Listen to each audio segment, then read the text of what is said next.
Hey guys, Dragonfly on the camera, and welcome to my first ever Minecraft mod tutorial. Excuse the floating bits of string and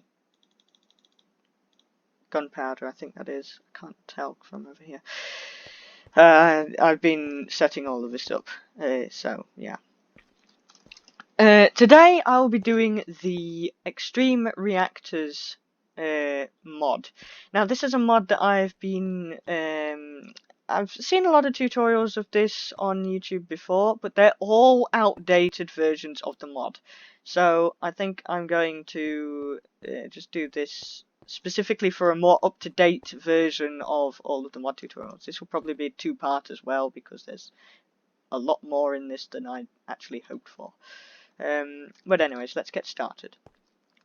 So, right to the beginnings of the basics here is you have two different types of ores. Now this is specifically because I have a mod pack enabled, but it has the more up-to-date version of the mod. So anyways, so the ores that you need are uranium ore and yellorite ore.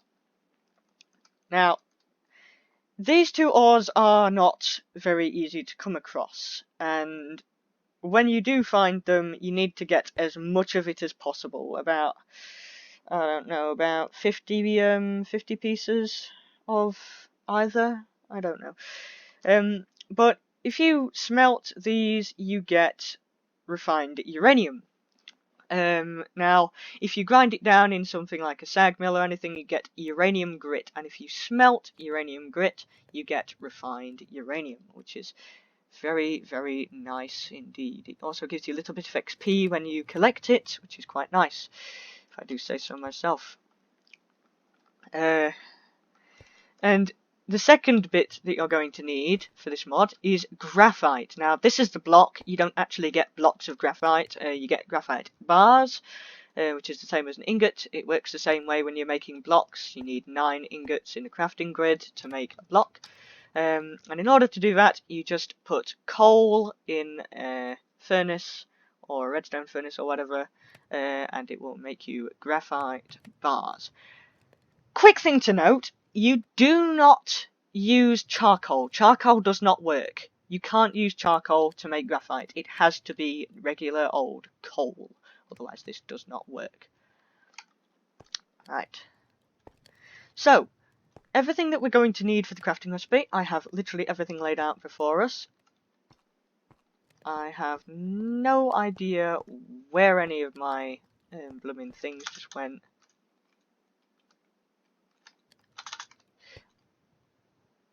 Okay, so that means that this entity killer kills item frames as well. Okay. Well, anyways, the first thing you're going to need is the Extreme Wrench.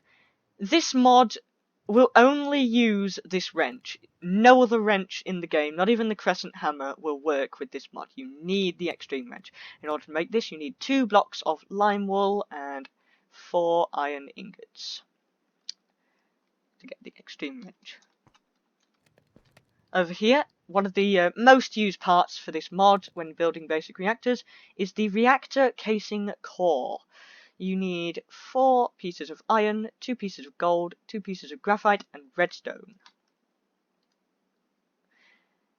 One of the more used parts as well, which is why the reactor casing core is required, is to make reactor casings. It is 4 iron, 4 graphite, and the reactor casing core. It gives you 4 reactor casing blocks. Over here, we have the reactor controller. You need one of these for your reactor to work. Otherwise, you can't make the reactor work. You need 2 pieces of refined uranium, 4 pieces of reactor casing, a redstone comparator, redstone, and a diamond. So yes, this is quite a bit expensive of a mod. In order to get your power out, you will need the Reactor Redstone Flux Power Tap. Now, because RF or Redstone Flux is one of the most widely used power sources, this is how you get your power out. You use the Redstone Flux Power Tap, which is pretty nifty. As usual, 4 reactor casings, 4 pieces of redstone, sorry, and a block of redstone will get you a reactor redstone flux power tap. That's annoying me. Over here, also, that texture is annoying me, but okay, that's just a chest. In order to create the reactor access port, you require 4 reactor casings, a hopper, an oak chest or any chest, a piston, 2 iron ingots, and that will give you the reactor access port. Now you need 2 of these, so you're going to be doubling up this recipe. It's a lot of iron required. Over here, the reactor fuel rod. You need 4 pieces of iron, 2 graphite, 2 glass, and a refined uranium. This is where the fuel goes. Now you need the reactor control rod. You need as many as you have fuel rods. Reactor control rod, 4 reactor casings, a piston, redstone, refined uranium, and 2 graphite bars. And last but not least, an optional choice, you can make reactor glass by giving a reactor casing 2 pieces of glass either side. Gives you the reactor glass. Okay, so now what we're going to do is we're going to get on to how to build a reactor. So, first of all, you're going to want to start out with the base of your reactor. It has to be made out of reactor casings, otherwise you can't really do anything. It doesn't work otherwise. So I'm using the one of the easiest and setups for the best reactor, which is a 5x5x5 reactor. So lay out your base of the reactor, made entirely of reactor casings. Add in the operational pieces, the reactor controller, 2 reactor access ports. These are the same block. There's lots of people have not mentioned, this is the same block, this is the same block. It's just the extreme wrench changes it from output mode, input mode, output mode, input mode. It starts as input mode, but of course you can use the extreme wrench to change it. And finally, the reactor redstone flux power tap, which is how you get your power out. I keep right-clicking on it. Also, there is a tooltip as well. As you can see here, it tells you what it needs if you're unfamiliar with the mod anyways, but this tutorial should be helping with that. Then you add in your reactor fuel rods. Now, I like this eye shape because it's actually quite efficient of what I've discovered. So, just an eye shape of these. Cap them off with the reactor control rods, otherwise they don't work. Build the frame of the reactor and put the walls. It doesn't matter if the wall pieces here are reactor glass or normal reactor casing. It honestly, truly does not matter. But the edges, the entire edges and the floor of the reactor must be made of reactor casings. Otherwise, it doesn't work. You can't even use the glass. Leave the 2 bits in the top and coolant, which is required. Basically, I've used gelid cryothium because it's the best coolant in the game for it. And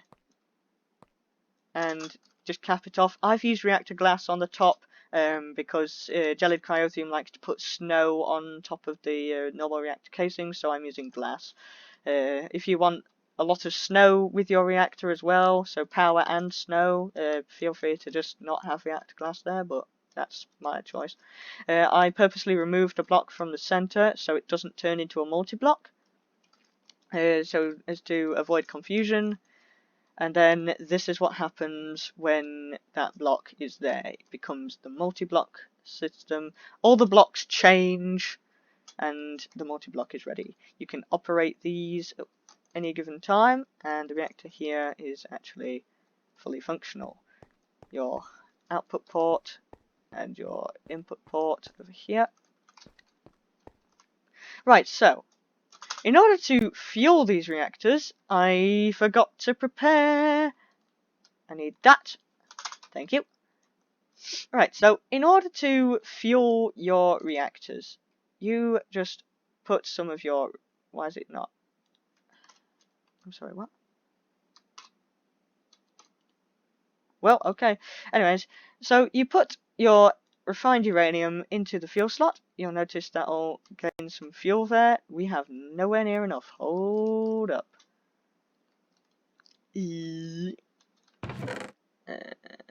Sorry, this is just my preparation work here, because I was preparing for this.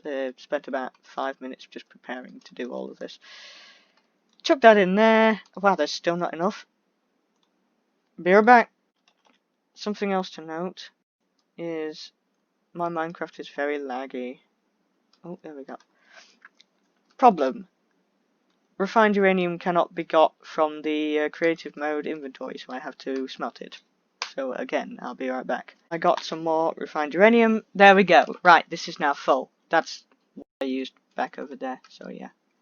Right, so once we've got the fuel in, it'll say core fuel stats 100% full of fuel and 0.0% depleted. So there's no waste in here.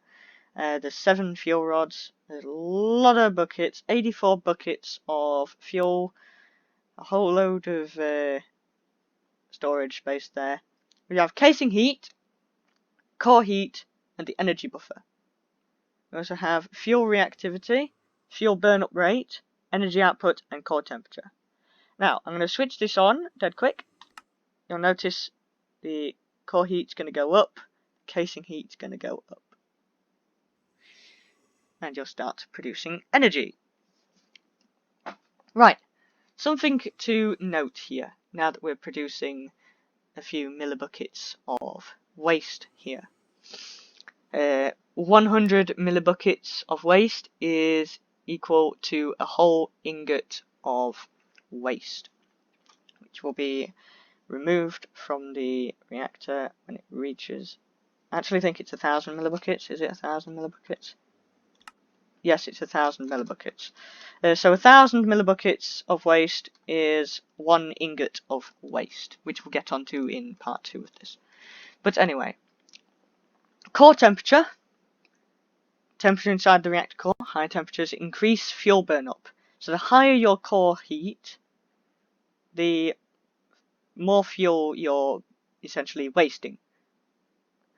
Your energy output is basically how much energy it's bringing out. So we've got 5,050 kilo RF per tick. So there's a lot of RF coming out of this reactor. We are generating 0.16 to 15 millibuckets of waste per tick, which is not that much actually. And fuel reactivity is how heavily irradiated the core is. High levels of radiation reduce fuel burn-up. So this is technically our fuel efficiency. So this is how much energy we're getting out in a percentage per ingot of fuel that we put into this. So if this was 100%, we'd be getting 100% of the energy out of that one piece of fuel. But we are at 370-ish percent, so we are getting 370-ish percent more out of the fuel. I've told you about the core fuel stats. Now, casing heat. The high heat raises energy output and coolant conversion. In other words, you want to keep your core heat low and your casing heat high, essentially.